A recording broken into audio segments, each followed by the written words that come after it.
The 90s was a weird time to be a Spider-Man fan. The comics were getting complicated, the movie was stuck in production hell, and the games, well, they were alright.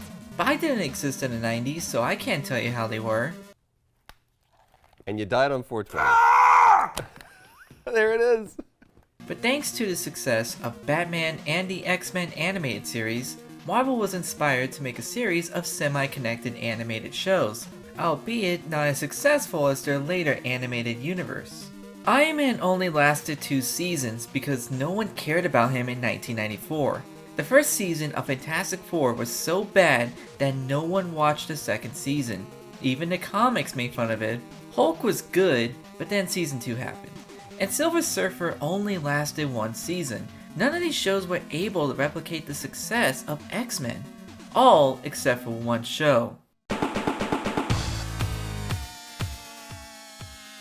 In 1994, Fox Kids aired Spider-Man the Animated Series, written by John Semper Jr. and animated by TMS Entertainment. I loved this show as a kid. I remember recording every episode onto the DVR and watching every rerun on JetX. This and the movie were my first exposure to Spider-Man. But now that it's been 30 years, I can't help but wonder, does it hold up? Well, grab your favorite Saturday morning breakfast because we're gonna watch Spider-Man the Animated Series. Cue the intro. The first couple of episodes introduces us to our favorite hero and his deadly foes. We got Lizard, Doc Ock, Mysterio, Scorpion, Kraven, along with some Spider Slayers. Now as we go through the series, I want to highlight a few key changes that the show makes to the Spider-Man lore. Back in the 60s, no one cared what the villain's motivation was, or where they came from. Comic origins were basic back then. In the comics, Dr. Connors worked in Florida, and the Lizard was essentially Florida Man. In this show, he's a teacher in ESU and worked with Peter, a concept the movies would reuse later. In the comics, Otto had no connection to Peter other than dating Aunt May. Here, he was Peter's inspiration for science and a mentor to him, something the movie and video game would use. Everything we know about Spider-Man was established here, and the comparisons only get crazier. And it's not just the villains that get extra development too. Jameson is given a reason as to why he hates Spider-Man, and there are moments where he's actually a nice boss. In his own way, of course. That's why I'm sending my very best photographer. Eddie Brock, who at this point was a brand new addition in the comics, works at the Bugle, but comic fans will know that Eddie works for the Daily Globe. Yet thanks to this show, all future versions of Brock works at the Bugle. Man, if you thought Spectacular was the master of setting up future stories, then look no further at Felicia. Now it's obvious that this is supposed to be Gwen, but they didn't want to use her because the audience would just be expecting her to die. Oh, how times have changed. So they had Felicia take her place instead. While this is a drastic change of the character, I'd say it's done well and works for the show. They also did this for Terry Lee since they didn't want to use Jean DeWolf. Mary Jane is fantastic. She hasn't been in the cartoons other than that one appearance in the 60s show. They perfectly translated her from the comics. The only thing they really changed was her aunt, who was a sweet old lady in the comics, but here she's like that neighbor you don't want to talk to. I don't know how Aunt May is friends with her. The show also includes comic characters that weren't as popular as they are now. Kingpin is the villain running everything behind the scenes, and they perfectly captured him. I say that this and the Ultimate Comics are why people love Kingpin as a Spider-Man villain. Deborah Whitman was just a random girl Peter dated one time in the comics, yet here she is. Not crazy, mind you. Then there's Alistair Smythe, who's a complicated comic character to say the least, so let's just say the show has the best version of him. Not many people knew or cared about Smythe, and would probably say the same today, but it's nice to see him included.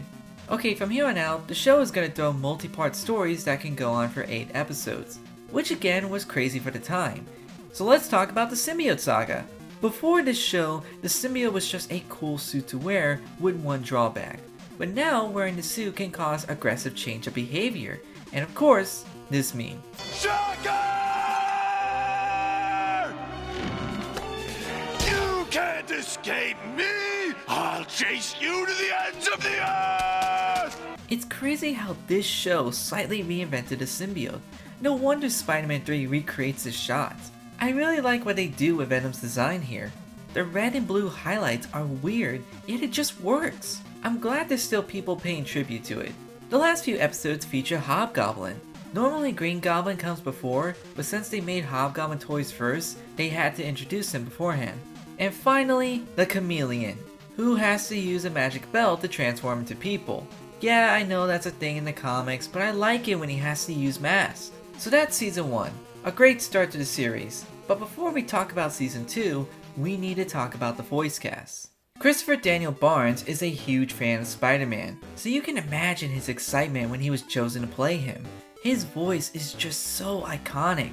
You can hear the level of care he puts into each performance. He's great as both Spidey and Peter Parker. Great!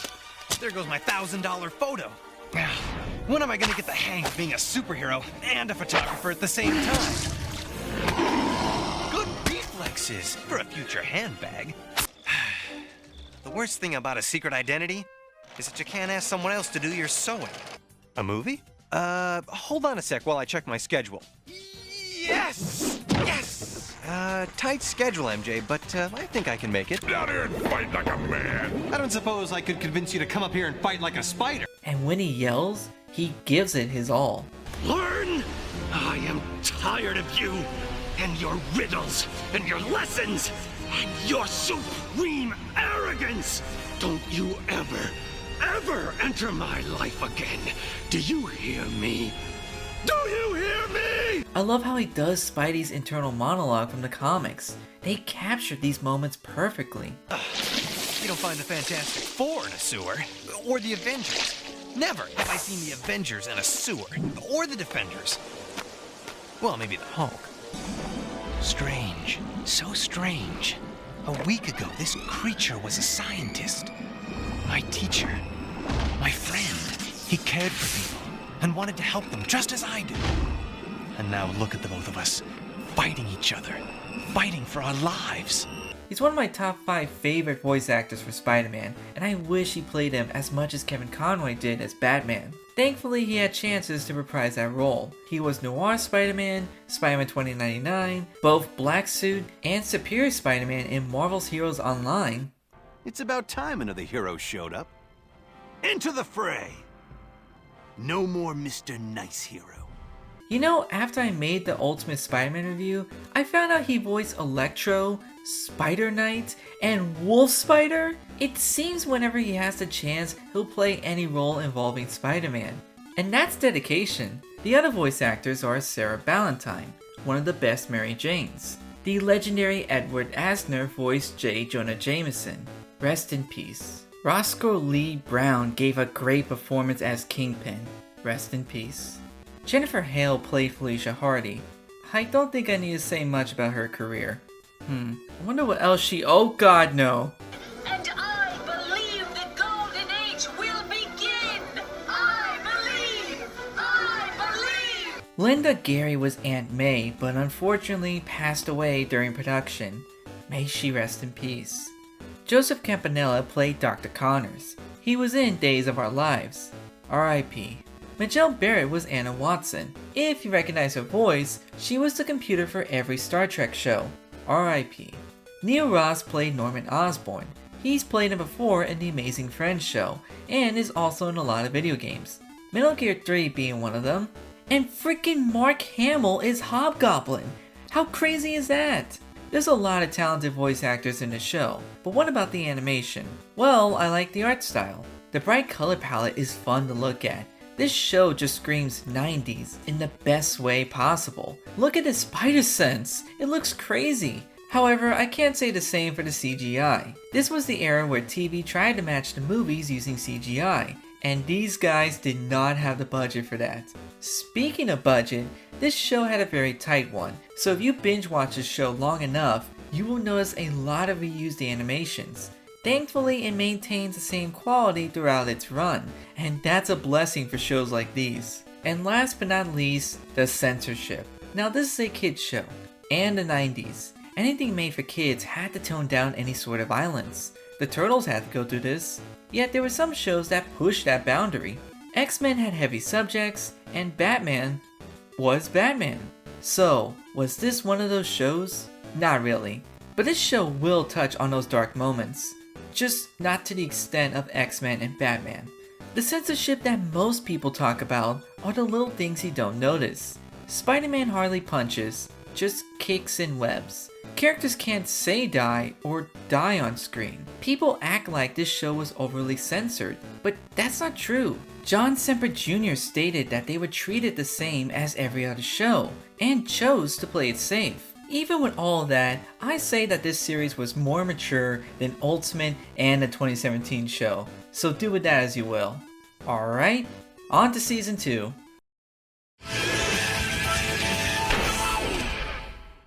Kingpin is getting tired of Spider-Man, so he gathers 6 of his deadly foes to create the Insidious 6.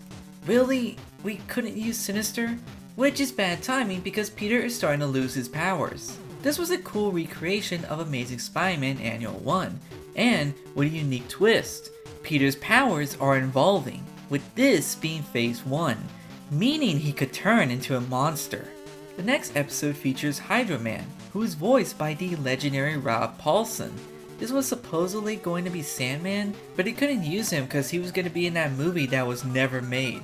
Peter is worried about his growing mutation problem and seeks the help of Charles Xavier, which of course leads to a crossover with the X-Men. Man, this was the back in the day. Seeing this as a kid was awesome. I can't believe we still haven't gotten this on the big screen. Power of lightning, strike again! Power of web shooters, get real sticky. Sadly, Spidey doesn't find the answers he's looking for, so he turns to Dr. Crawford. Peter starts to get impatient and takes an untested serum, while also leaving his blood sample to be taken by Michael Morbius. I still can't believe this guy has a movie. Morbius can't bite people in this show, so he sucks their plasma instead.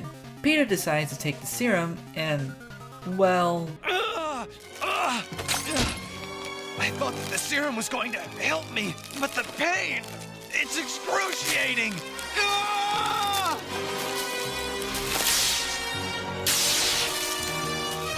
No! No! Yeah, imagine seeing that as a kid. Pretty cool how they tied Spidey's 6-arm story while also improving on the reason why he takes it. Felicia blames Spider-Man for Michael, and now the police are after him. Which also means the Punisher shows up, and they don't dance around his methods. This is a comic-accurate portrayal. I don't know how they got this through censorship. Unfortunately, Spider-Man runs out of time, thus mutating into Man-Spider.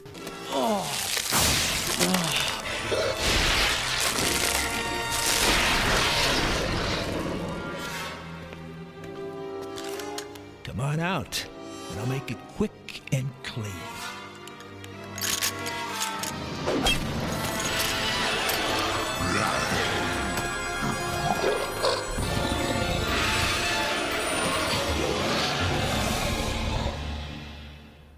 This gave me nightmares. With Man-Spider on the loose, it's up to Kraven and Punisher to stop him. Thankfully, Peter is cured, for now. However, Morbius is still a vampire, which means Blade gets involved. Man, was this a secret Marvel Knights show? It's pretty cool seeing Blade at his peak, especially now when he's getting a movie or video game. Although I kind of find Blade annoying in the show. He's always going against everyone and just makes things worse. Morbius tries to turn everyone into vampires, but ends up turning himself into, well, Man-Bat I guess? He flies away, waiting until the next Morbin time. Here's an old Spidey story, the Tablet of Time. This artifact can restore anyone's youth, and old Silvermane wants it. The tablet could also cure Peter's and Connor's recurring mutation problems. This starts a war between Silvermane and Kingpin, which also introduces us the Tombstone. Silvermane gets his youth, but gets more than he bargains for. In the comics, he's returned to nothing. We can't do that here, so he's just a baby. The tablet is then sold to Vulture, but not just any Vulture. Not this Vulture! Okay, one day Adrian just got tired of being old and through the magic of technology became young because it was the 90s. That issue came out 2 years before this episode, so here we are. At least it does make sense here because it's literal magic and we still get old tombs. Unfortunately, Spidey gets his youth train and must now struggle with impending senior healthcare. Okay, to wrap things up, everyone that's been dealing with neogenic problems tries to get Connors to fix them, but he only helps Spider-Man, which means Tooms ends up with the mutation problem. Wow, that's dark. Season 2 does a great job adapting these weird stories, and came up with a great twist on Spider-Man's powers that hasn't been done ever since. Well, unless you count the organic webbing, or the time he did turn into a spider, or those stingers. Does anyone remember that? Just me? Okay, moving on.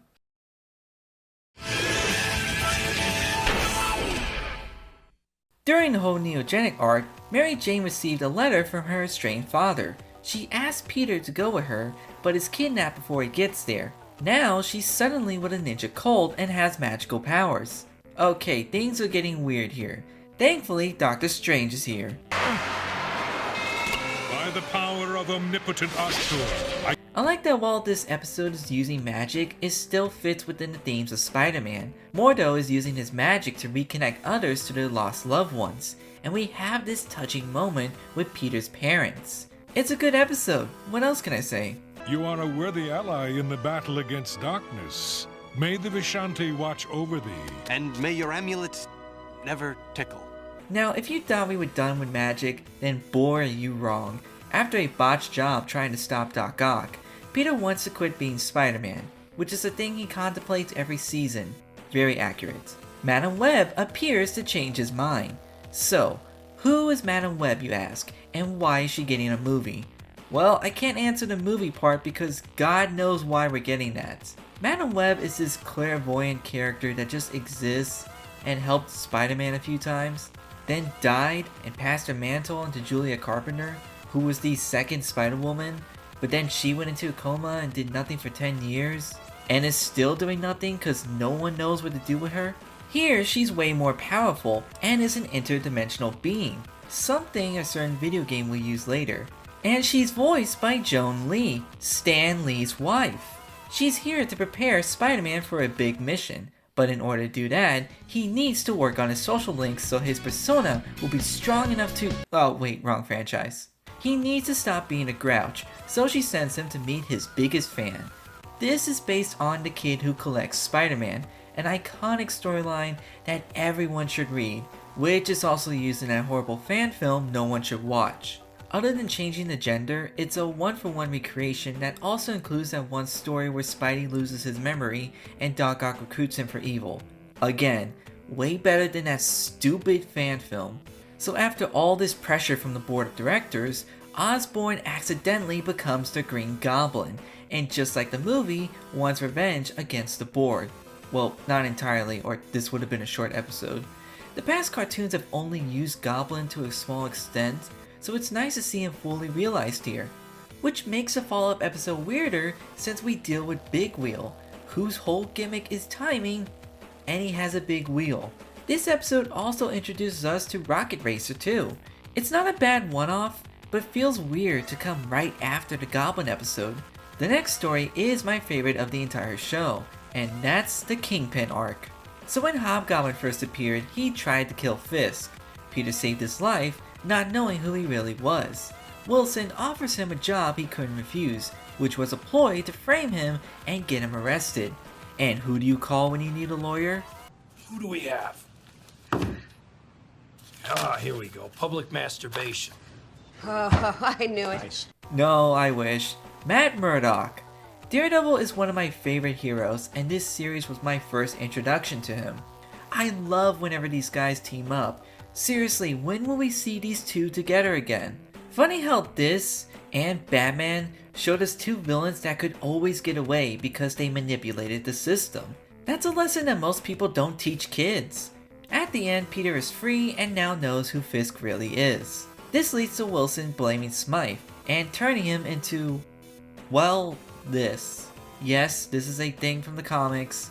I can't believe it either. The next episode involves Tombstone, who has some history with Robbie Robertson. The cool thing about this episode is when Robbie finds Randy trying to take his gun. Throughout the entire series, they've always used lasers, but this one moment, which John Semper Jr. fought for, is when they break that rule. Thanks to Mordo, the symbiote returns to Earth and travels to Ravencroft to reunite with Eddie Brock, who orders him to steal a machine from Stark Industries, capable of releasing Dormammu from his dimension. However, Cletus Cassidy is also exposed to the symbiote and turns into Carnage. Pretty bold of this kid show to put a mass serial murderer in it, even if he's PG. And in 30 seconds, I'll be meeting you. Thanks, Big Mouth. With this new threat, Spidey will need the help of War Machine and Iron Man. It's a cool crossover that also gives Brock some character development. Too bad he's sucked into a portal. I'll always love you! Speaking of portals, Dr. Owen's time dilation project is shut down by Stark, but Fisk is interested and wants to fund it, of course for his own purposes. Owens falls into a portal and becomes the Spot. For his first cartoon appearance, they did a good job utilizing his powers, and of course, creating this epic moment. Portals are a two-way street. Gotta trust my spider sense.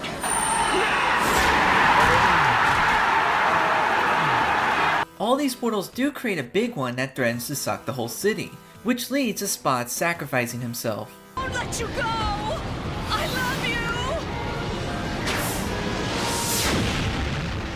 Now let's take a quick break and talk about Spidey's love life for a moment. So Peter's love life is very complicated to say the least. Thankfully the show narrows it down to Felicia and Mary Jane, showing the hardship of trying to maintain a relationship while also being a superhero. This Peter is desperate for love. He's practically Ted Mosby. Alright, to catch up to where we are now, Peter likes Felicia, but then Mary Jane appears. Peter can't decide, Felicia falls for Morbius, but he's a vampire now. Mary Jane is dating Harry, Felicia likes Spider-Man but can't date him, Felicia's with this guy, Harry proposes but Mary Jane rejects him, and now MJ and Peter are together. Alright, back to the story. Hobgoblin has a time dilator, but Green Goblin wants a spotlight. Felicia finds out that Hobgoblin is Jason, who is this random guy from the comics. Although not really, because Marvel kept baiting us with his identity for years until it was revealed to be Robert Kingsley. Although I don't think most people like him, so nowadays it's Ned or Harry. Anyways, Goblin has a time dilator and uses it to find out who Spider-Man is. Once he does, we get this bone-chilling scene. I understand you're seeing Mary Jane now, Peter. I'll bet you two have been conspiring to get together for some time. Mr. Osborn, you've got it all wrong. You know, I saw another one of your spectacular Spider-Man photos in the Bugle. How do you get those fantastic angles? Mr. Osborn, Peter never gives out his treasured trade secrets, not even to me. You know, Harry, your friend and I share a little secret, don't we, Pete? Tiger, what is he talking about? I wish I knew. Maybe we should let your friends in on our secret. Over dessert, perhaps? He does know I'm Spider-Man. But how? Willem Dafoe is the perfect big screen goblin, but Neil Ross is my favorite TV goblin. We get an epic battle that tragically ends with Mary Jane falling off the bridge and into the time dilator, making everyone think she's dead. Spider-Man wants vengeance, but realizes he can't. Fortunately for him, Osborn falls into the portal too. For a PG version of the night Gwen Stacy died, this episode did a fantastic job portraying it. Now Peter, filled with grief, lost Mary Jane. What will become of our hero now?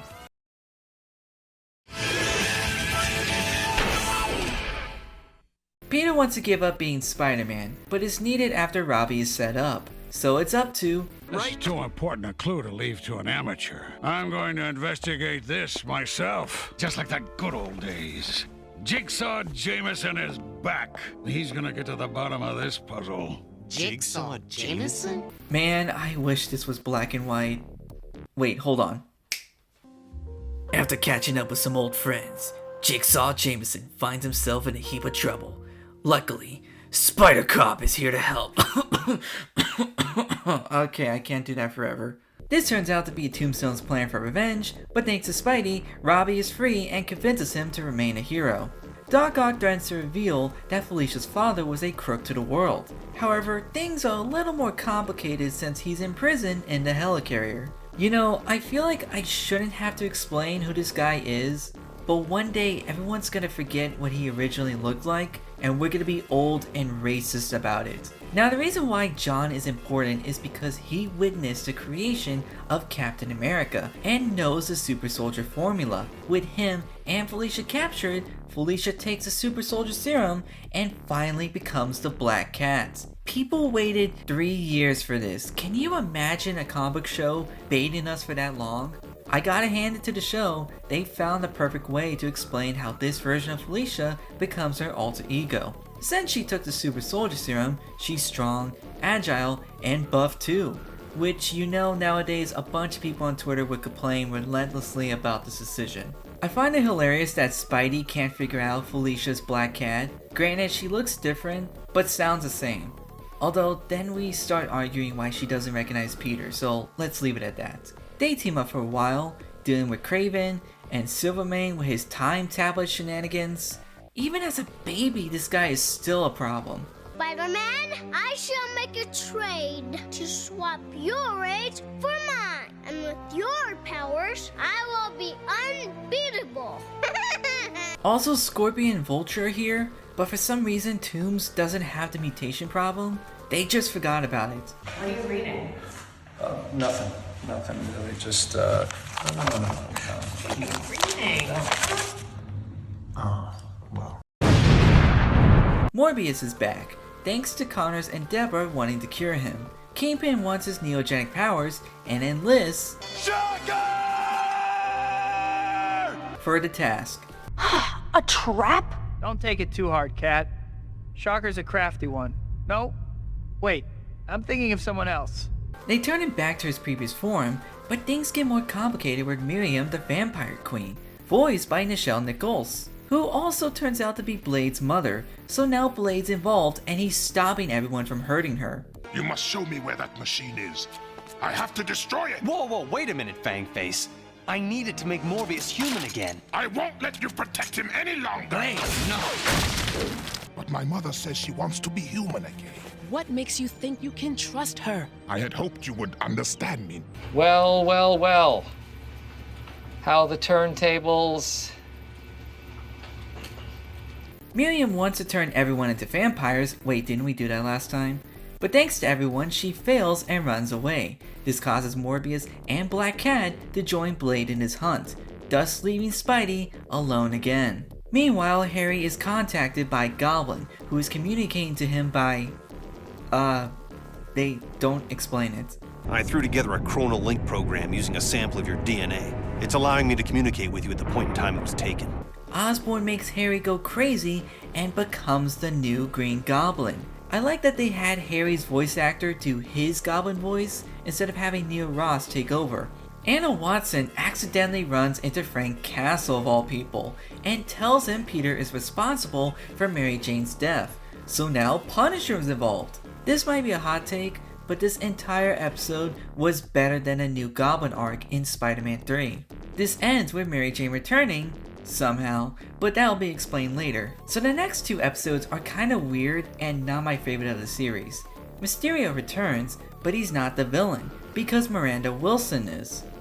Who? This is a character originally created by the show. Creating new characters for a comic book show isn't necessarily a bad thing. Harley Quinn, Laura, Livewire, and Firestar were all original creations. So was this one of those successful creations? Nope. Miranda was an actress and Beck's lover, but thanks to an accident has a cyborg body and wants to transfer minds with MJ.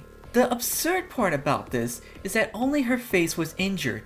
She could still move, yet because she feared of being ugly, she let her condition get worse. And even after failing this plan, she kills herself. The only redeeming quality of this episode is that Peter decides to tell Mary Jane he's Spider-Man, which also leads to him proposing to her. Will you marry me? Mary Jane! Jokes aside, this is a historical moment because we're finally seeing the marriage of Peter and Mary Jane, which has gotten complicated and I don't want to remind us of that, but yay, married Peter Parker! However, this is also the episode where Lizard's children wants to bring the Lizard back. They're the original creation of the show, and as far as I know, the Lizard never had quote unquote children, unless we count Billy. Fun fact, this female Lizard is voiced by Kathy Garver, the voice of Firestar. As for the last episode of the season, we're introduced to Prowler, but this is 1997, so it's Hobie Brown, voiced by Tim Russ. And just to clarify, this is not Aaron Davis, that was Ultimate Prowler. While I do like that version, I like Hobie Brown as well. Hobie used to work for Iceberg, another original creation that went nowhere. I mean, look at him, he looks like Jack Frost. Until he was caught stealing from him. After saving his son, Kingpin gives Hobie the Prowler suit, allowing him to take down Iceberg. There's a catch of course, and Prowler needs Spidey's help. You know, other than the 2017 show, this may be the only time we'll see Hobie Brown as Prowler, unless you count the comics, but even they don't care. Great episode to end the season. Only one more to go.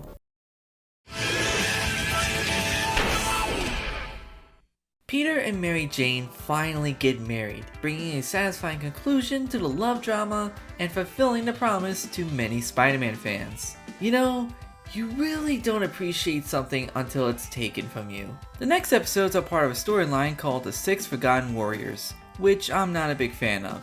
This is based on Peter's parents, and the one thing I think most Spidey fans can agree on is that no one cares about them. You see, Peter's parents are spies and have worked for S.H.I.E.L.D. until they tragically died and were framed as traitors. Then there's a bunch of other crazy stuff we won't get into, but the point is, Peter's parents being spies kinda breaks the rule of him being a normal guy.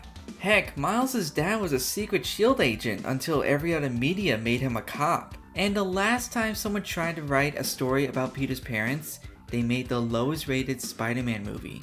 Unfortunately, this will be the start of a 6-episode storyline, so get comfortable folks. An old World War II scientist is kidnapped by Silver Sable, which ignites the search for his doomsday device. Kingpin wants it, S.H.I.E.L.D. wants to keep it hidden, and Peter wants to find out what's going on. Peter and Robbie travel to Moscow and learn that Peter's parents aren't traitors, but were trying to stop the Red Skull from using the doomsday device.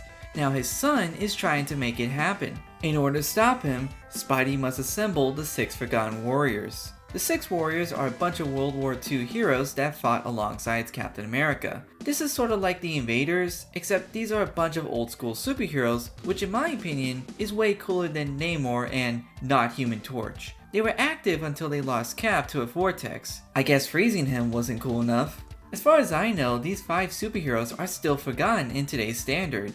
Unless you count Miss America being in Battle Fever J, and Whistler appearing in Ultimate Spider-Man. Oh, and the MCU. Unfortunately, even with the Warriors, Kingpin's Insidious 6 still get the keys, but Chameleon betrays him since he's an adopted son of Red Skull. Together they free him from the vortex and kickstart their plan to take over America. Luckily, Captain America is back. However, Red Skull evens the odds by turning his son into Electro? So in this universe, Electro's the Red Skull's son. I don't know how to feel about that.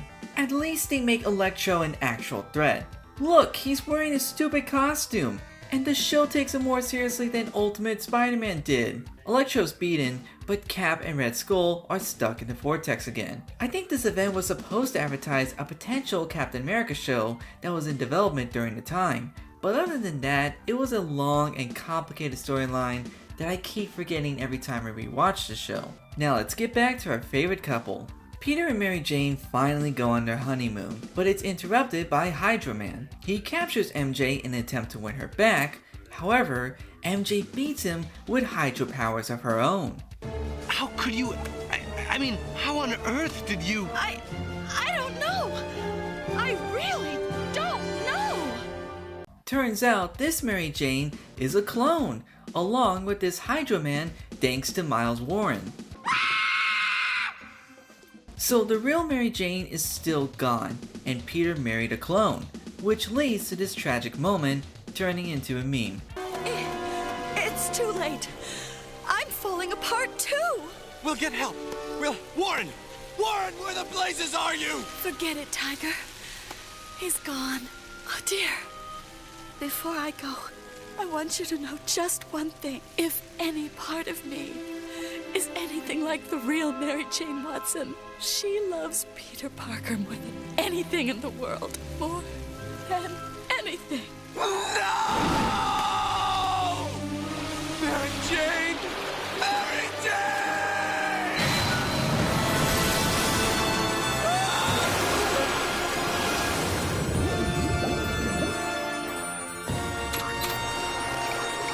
With all hope lost, Madam Web appears and knows where the real Mary Jane is. But before that, Spidey will need to face an even bigger challenge.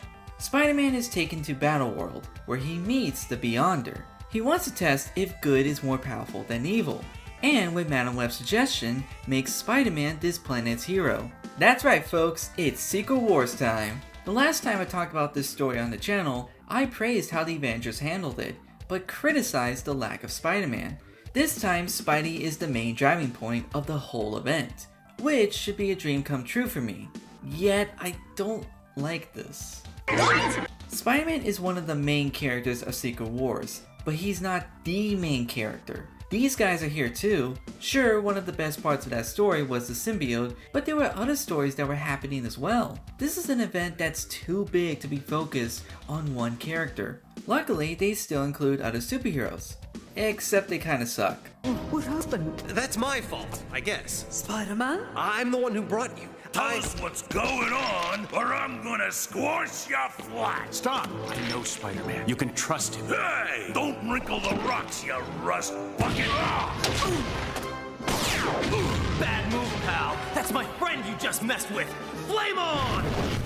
The Fantastic Four argues with everyone, and their designs look horrible.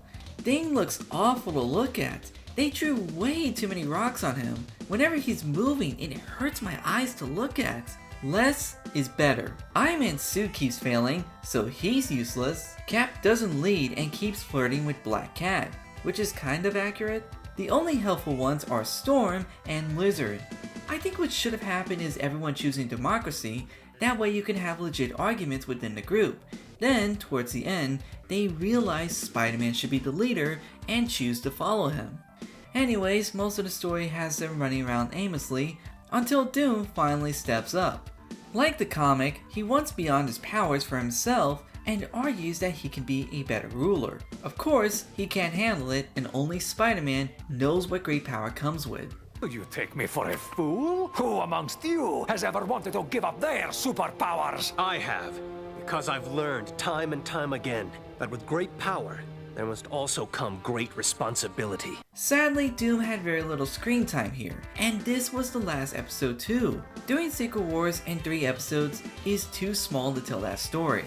There's a reason why it's gonna be a movie, and hopefully a good one.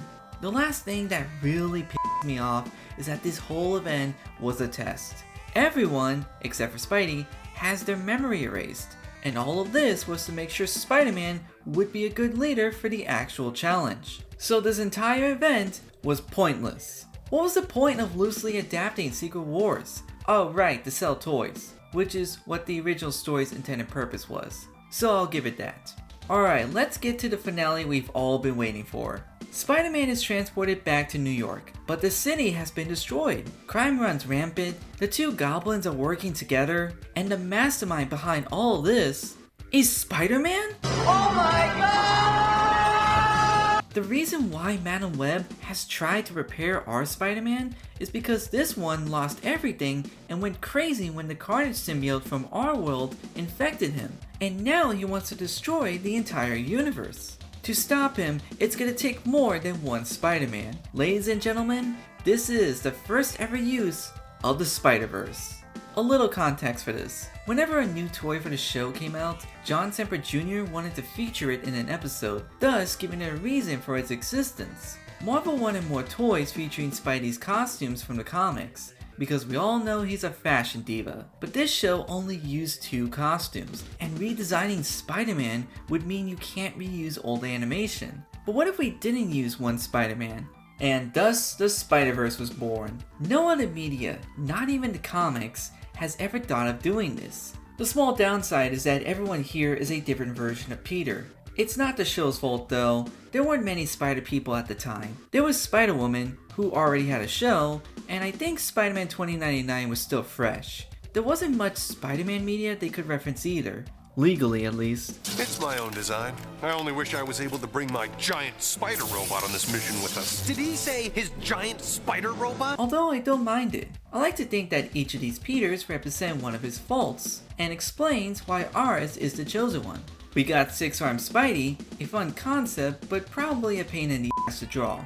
The original Spider armor, though this Peter acts like Tony Stark. This one is based on the time Spidey wore Otto's arms after he died, but I like to pretend it's Otto as Superior Spider-Man. This isn't a real Spider-Man, but an actor. We'll get back to him later.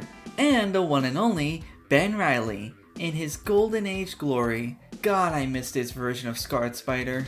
This is his world, where the Clone Saga happened and thankfully didn't take 10 years to finish. This is starting to sound like a bad comic book plot. So, with the stake of the multiverse at hand, it's up to the Spider Friends. Spider Friends, go for it!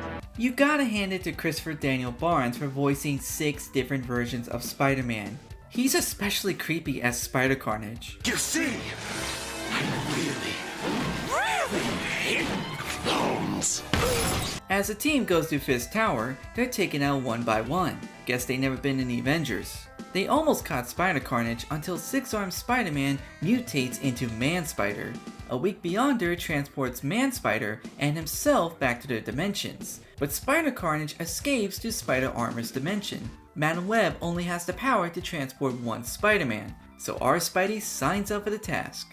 Spider Armor in his dimension has everything: money, fame, and Gwen Stacy! I'm from another dimension. I mean, another dimension. Spider Carnage still can't be beaten until Spidey figures out the one thing that can stop any Spider-Man. Is he? I know he won't talk to me, but I brought along somebody that he might want to talk to. No, it can't be! Peter, it's me, Uncle Ben. Uncle Ben?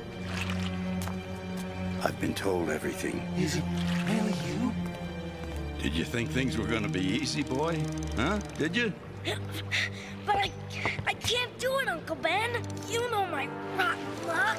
Nonsense. Boy, good or bad luck is nothing but the right or wrong mix of opportunity, preparation, and confidence. Now, I know you're prepared because I had a hand in that. We're looking square at opportunity. I know you've had a very bad time, but in this dimension, I'm here for you. And no matter what, I love you. I love you too, Uncle Ben. I love you too. Do you remember what I taught you about great power? Yes. With great power, there must come great responsibility. Peter, there's an evil inside you. It's your responsibility to the world and to yourself to expel it. Get rid of it. Please. Yes, I must. I see that now. What's wrong with him? He's trying to get rid of the symbiote, but it's not giving up without a fight. Fight it, Peter. Fight it with all your heart and soul. Your real heart and soul. Won't work. Too painful. I'm sorry for all the bad things I did. Forgive me. Forgive me.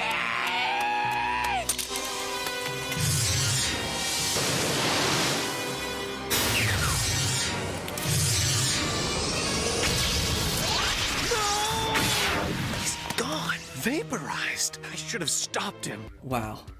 Like I said, this show can be dark.